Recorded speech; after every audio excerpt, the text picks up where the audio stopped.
Ito yung ating EGR cooler, no. Yun yung may leak dun sa Sprinter. Papalitan natin muna bago tayo magpalit ng coolant para hindi sayang yung coolant niya. Ngayon pinilashing na lang muna natin. Ito muna unahin natin magpalit ng pyesa.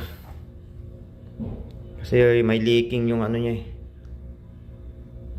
Para hindi naman sayang yung coolant.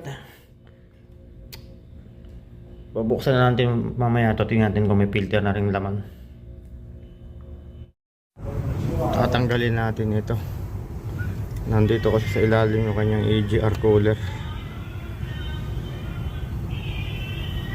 Para na rin tayo magpapalit ng suction control valve. So ayun mga boss, natanggalan natin yung oil cooler nya. Lilinisan muna natin ito bago natin ikabit yun, para ma-verify natin talaga na yung pinanggagalingan ng tagas nya pagkakinabit na natin. Yan pakadumi intake. Ayan. May dads na dumating, pati magpapachange sa buhay. Dami pagtatakbo. Doon na lang yung maliit na yun. Ito na yung ating lumang oil cooler. Dinukot ko na lang. Tinanggal ko tong filter housing para matanggal natin. Kasi malaki.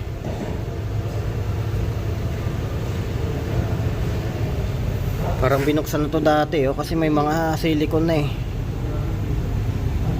Maluluwag na rin yung ibang bolt. Kailan pag nagkabit talaga nito, lagyan mo ng grasa tapos mahigpit lahat ng bolt niya.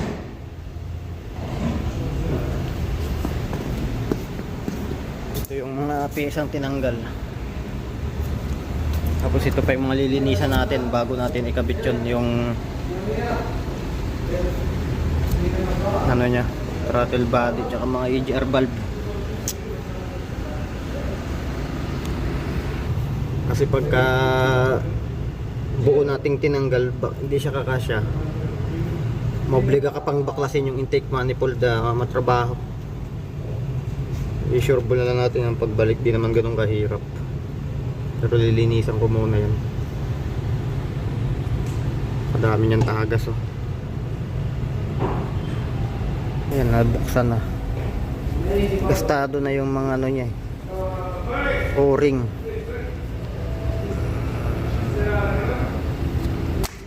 Ayan. Kakain muna tayo at bago natin ibalik ito pang mga to.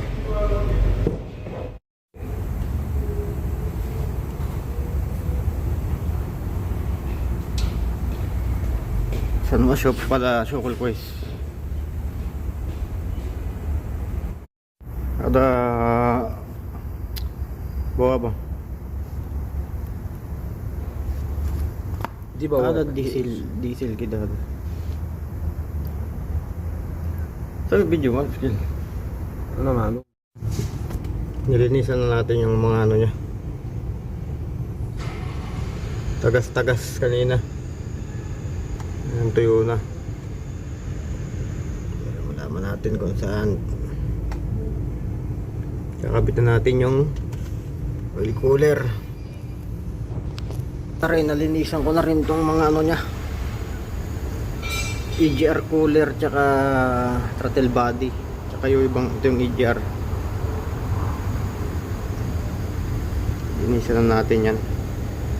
Ay, kakapabit na natin.